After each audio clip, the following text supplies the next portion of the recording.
The time that a lot of people have been waiting for has arrived. It has arrived, and you can see it on the screen. It's the Zinwa Q25 Pro, and this is a device which has been getting a lot of attention recently. It's been released to influencers on YouTube, and unfortunately, I'm not an influencer just yet. I still have a baby channel, so they haven't sent me one. But maybe that's a good thing, because I can at least comment on this based on what I've seen of the device, and I'm not swayed by anything, by some sort of obligation because they've sent me the device. So this presentation is really just about touching on the Q25 and comparing it to the BlackBerry Classic, so that you can make hopefully an informed decision as to whether to get it or not. I also suggest watching a few videos out there on the device. There are a few videos floating around, so just type it in on YouTube and it'll pop up really quickly. So let's go. So the Q25 is essentially the BlackBerry Classic from 2014, where they've kept the outside, but they've changed the internals. They've essentially just made it more powerful and more able to cope with today's modern demands of apps and heavy usage. So it's not BlackBerry releasing this device, it's just Zinwa. They're just reviving the hardware so that we're all able to use what is a very beautiful device in 2025. But let's have a look at the Q20, which is what this device really is. The Q20 was one of the last really good devices I think that BlackBerry launched. Obviously that's just my opinion, but it was a very, very beautiful device. It was released in 2014. It had a 720 by 720 square display, 2 gigabytes of memory, a decent battery, 8 megapixel camera, and all these other features. And it ran BlackBerry 10 OS. But for me, really, it's just how elegant this device looks. It's just absolutely stunning. You take it out, it's a BlackBerry. That keyboard is, yeah, gorgeous. The display is gorgeous. Everything about this device is really, really beautiful. So it makes sense for a company like Zinwa to use a device which was popular and to basically use this as a starting point. There might be other technical reasons why they decided to use this device. I don't know. I'm not a very technical person when it comes to phones. I just love BlackBerries, so that's it really. So Zinwa, a bit about them. They're a Chinese startup. I don't know how big they are. I couldn't see much information on them. I have seen the odd video of someone looking like they're working in their bedroom, working on this device. But, they know what they're doing. They clearly know what they're doing, and they seem to be doing a very good job at it. And as I said, they've sent a few out to influencers for them to review, and they are taking pre-orders for it. But the main point here is that it's not BlackBerry who's made this device. This is basically a fringe project to bring BlackBerry back to 2025 so that it can be used very easily. So don't expect them to have a robust supply chain like BlackBerry. Equally, don't expect them to have excellent customer service if something goes wrong. So that's a couple of things to consider, that this is very much a fringe project, and you will get the service which reflects that, is what I'm trying to say. Now, in terms of the internals, which is what most people are interested in, it's got, again, I'm not very technical, but as you can see, it's got a lot more RAM, 12 gigabytes of RAM, good processor, more storage, a more powerful battery, and it's got 4G. It hasn't got 5G, it's not 5G enabled, but for a device which is as old as this, to be able to get all of these things within within the phone is amazing, and I'm sure, like most other BlackBerry fans, we're very grateful for the work that Zinwa have done to bring back the BlackBerry for another time. My only concern, standing on the sidelines, again, I haven't got the device, is whether this device is at risk of any overheating. But maybe that's nothing to worry about. But my simple understanding is if you pack a lot more power into a small device like that, then I don't know, I assume it can overheat a bit, but maybe I'm wrong. Maybe one of the other videos will say otherwise, but just something to keep in the back of your mind. Now, in terms of the display, you still have the same display, so they haven't actually changed that. So that's something just to keep in mind. You're not getting an upgraded display, you're getting a display from 2014. So it's high res, but not high res by modern standards. But the square feature is very nice. What's good is that the keyboard is, as far as I know, it's the original keyboard from the device. So good, no aftermarket keyboards. Aftermarket keyboards aren't the best. And from what I've seen, the trackpad apparently works in most apps. So again, I'm not an Android user. I have an iPhone. I love the Apple ecosystem. So I think for me, going to the BlackBerry, even though I have got a Key 1, it might be a bit difficult for initially, but I'm sure it's probably something quite easy to get used to. But from what I've heard, it works on most apps, but not all apps. So that's just something to keep in mind.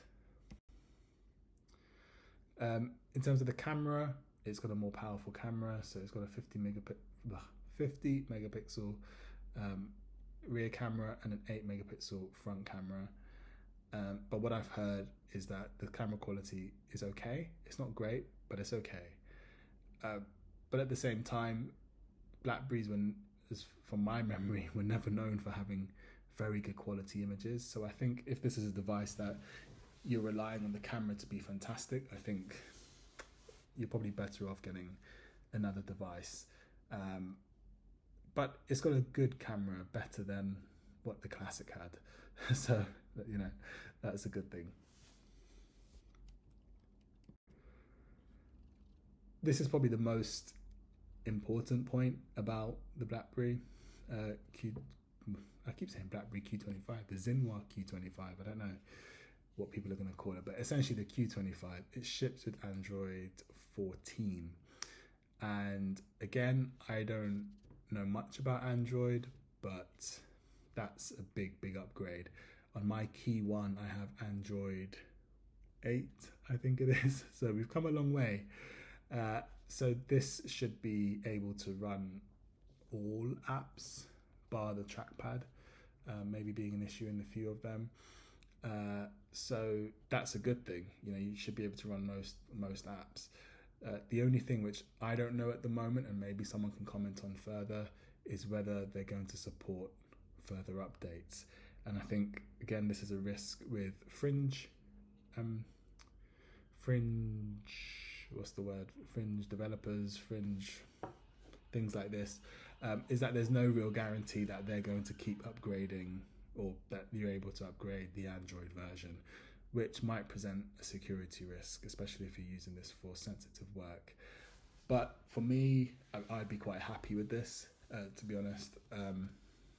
I don't really do anything that sensitive. But yeah, I think this is really good news for most people in the community, that it's got Android 14 and you can install a ton of apps on it. Let's go.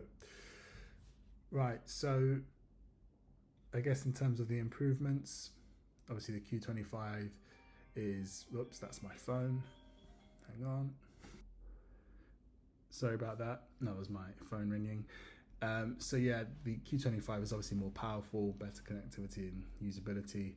And from what people are saying, it still feels like a BlackBerry, except it can run WhatsApp, Instagram, Spotify, these things a lot more fluidly, and it's what you'd expect to have from a modern phone.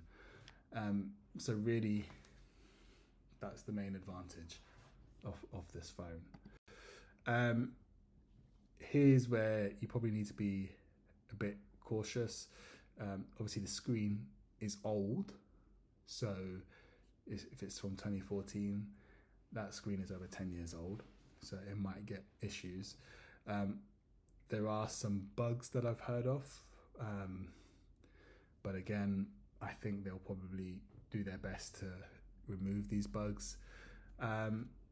And you're using an older device, so even though the internals have been upgraded, the device itself is old. So whilst they're in good condition, BlackBerry obviously aren't making any more of these, so you might not, as far as I know, be getting a brand new Q20. You'll be getting a device which maybe has a bit of wear and tear, I assume, unless they are sitting on a pile of brand new Q20s. So I say that to say this: don't expect, a mass market brand new product. This is not what you're going to get, and